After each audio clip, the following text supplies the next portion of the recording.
আসসালামু আলাইকুম। সুপ্রিয় ৭ম শ্রেণীর শিক্ষার্থীরা, আমরা গত ক্লাসে দেখেছিলাম যে তোমাদের বিজ্ঞান বইয়ের ১৩ অধ্যায়ের যে অনুশীলনী সমাধানের শূন্যস্থান সংক্ষিপ্ত বহুনির্বাচনী প্রশ্নের সমাধানটি আমরা গত ক্লাসে দেখেছিলাম।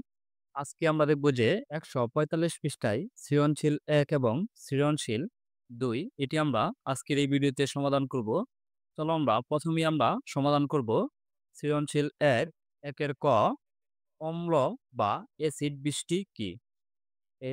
এই চিত্রটি তোমরা দেখে নেবে যে এটি হচ্ছে মৃত গাছ ও জলজ পতঙ্গ হচ্ছে এটি একটি চিত্র দেওয়া আছে। তারপর হচ্ছে এটি হচ্ছে কারখানার বর্জ্য, যানবাহন হতে নির্গত তেল আমাদের সাগরে পড়তেছে, এই নদীর মধ্যে পড়তেছে এগুলো।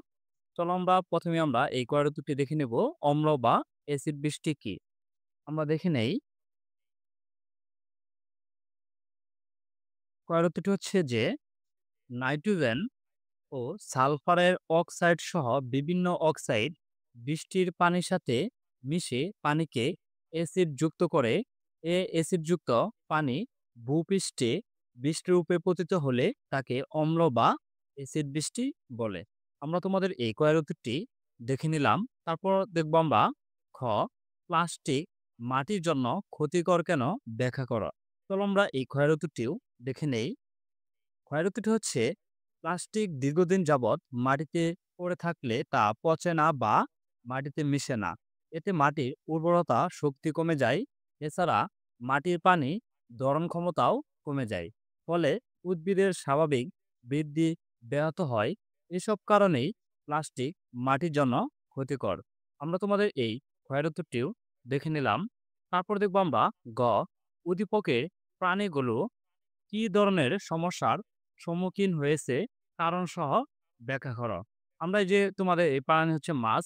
মাছের মধ্যে দেখো এই নদীতে মাছ আছে। এখানে মাছ, মৃত মাছ ও জলজ পতঙ্গ এই পানিতে মিশতেছে। আবার কারখানা বর্জ্য মিশতেছে। আবার যানবাহনের নির্গত তেলগুলো এই পানিতে মিশতেছে। আমরা এই গয়ের উত্তরটি দেখে নেই। গয়ের উত্তরটি হচ্ছে যে উদ্দীপকের চিত্রে দেখা যাচ্ছে যে নদীর তীরবর্তী কলকারখানার বর্জ্য নদীতে ফেলা হচ্ছে। আবার নৌযান থেকে নদীতে তেল নির্গত হচ্ছে। এই দুটি ঘটনায় নদীর পানিকে দূষিত করেছে। এই দূষণের ফলে নদীর পানি বিষাক্ত হয়ে যাচ্ছে এবং পানিতে দ্রবীভূত অক্সিজেন পরিমাণ কমে যাচ্ছে। এ দূ- এই দূষিত পানিতে জলজ প্রাণীগুলো বেঁচে থাকার জন্য অক্সিজেন গ্রহণ করতে পারছে না। একই সঙ্গে জলজ প্রাণীগুলো বেঁচে থাকার জন্য উপযুক্ত পরিবেশ হারাচ্ছে। পানি দূষিত হয়ে বসবাসের অযোগ্য হওয়ায় পানিতে মাছ ও অন্যান্য জলজ পতঙ্গ মারা যায়। আমরা তোমাদের এই গয়ের উত্তরটিও দেখে নিলাম। তারপর দেখবো আমরা ঘ, কি পদক্ষেপ গ্রহণ করলে উদ্দীপকের পরিবেশের ভারসাম্য রক্ষা পাবে। চলো আমরা এই ঘয়ের উত্তরটিও দেখে নেই। ঘয়ের উত্তরটি হচ্ছে যে উদ্দীপকের নদীটিতে উদ্দীপকের নদীটিতে কলকারখানার বর্জ্য এবং যানবাহন থেকে নির্গত তেল নদীর পানির সাথে মিশে নদীর পানিকে দূষিত করেছে। এতে নদীর পরিবেশের ভারসাম্য নষ্ট হয়েছে। নদীর পরিবেশের ভারসাম্য রক্ষার জন্য নিচের পদক্ষেপগুলো নিতে হবে। যে এক, আবর্জনা ও নর্দমার জঞ্জাল সমূহ নদীতে গড়িয়ে পড়ার আগে শোধন করতে হবে। জীবজন্তুর মৃতদেহ পানিতে পচে পানি যাতে দূষিত না হতে পারে সেদিকে লক্ষ্য রাখতে হবে। শিল্প কারখানার বর্জ্য পদার্থ পানিতে পড়ার আগে তা দূষণমুক্ত করার প্রয়োজনীয়তা ব্যবস্থা প্রয়োজনীয় ব্যবস্থা গ্রহণ করতে হবে। তেলবাহী জাহাজ ও ট্যাঙ্কার হতে তেল যাতে না পড়ে সেদিকে আমাদের দৃষ্টি রাখতে হবে। প্লাস্টিক, পলিথিন, রাবার নদীতে ফেলা যাবে না।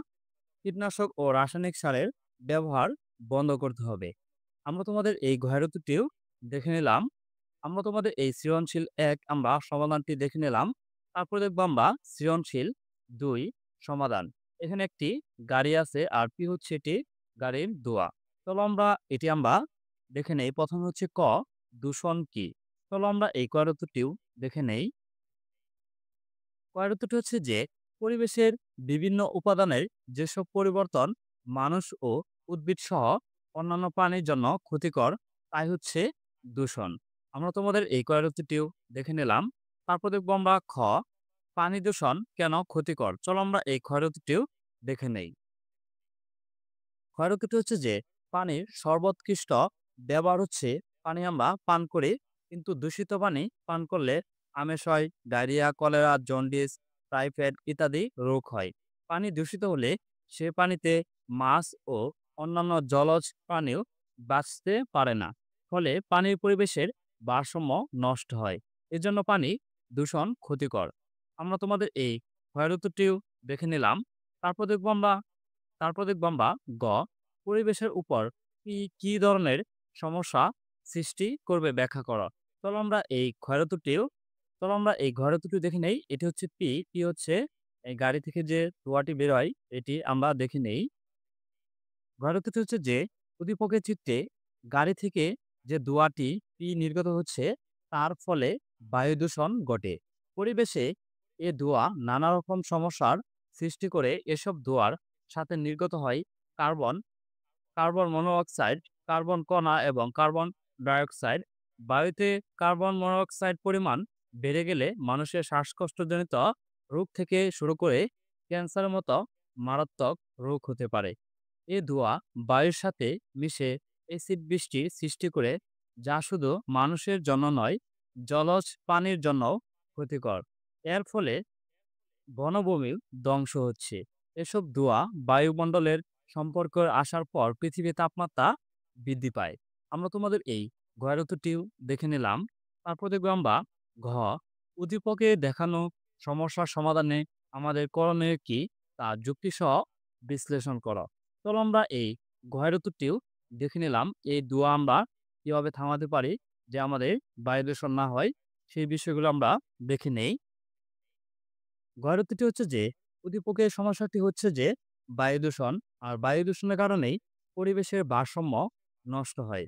উদ্দীপকের সমস্যাটি সমাধানে আমাদের করণীয় কাজগুলো নিম্নরূপ: ১. যানবাহন থেকে যেন ক্ষতিকর ধোঁয়া বেরোতে না পারে, সেজন্য যানবাহনের প্রয়োজনীয় যন্ত্রাংশ ব্যবহার করতে হবে। ২ হচ্ছে যানবাহনের সিএনজি গ্যাসের ব্যবহার বাড়াতে হবে। ৩. বাড়িঘর, স্কুল, রাস্তার পাশে গাছপালা লাগাতে হবে। শিল্প কারখানা থেকে ধোঁয়া বায়ুতে ছাড়ার আগেই আধুনিক প্রযুক্তির সাহায্যে দূষণমুক্ত করতে হবে। মানুষ ও অন্যান্য জীবের বসতি অঞ্চল ও শিল্প অঞ্চলের মধ্যে উপযুক্ত দূরত্ব রাখতে হবে। বায়ু দূষণ রোধে কঠোর আইন প্রণয়ন ও বাস্তবায়ন করতে হবে।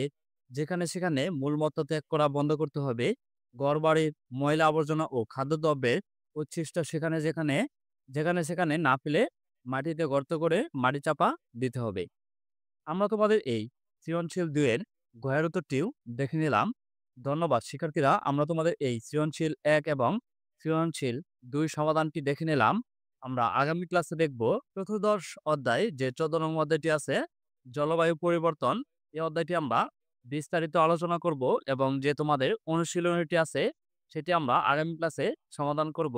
আর পরবর্তী ভিডিও সবার আগে পেতে চ্যানেলটি সাবস্ক্রাইব করে পাশেই থাকবে।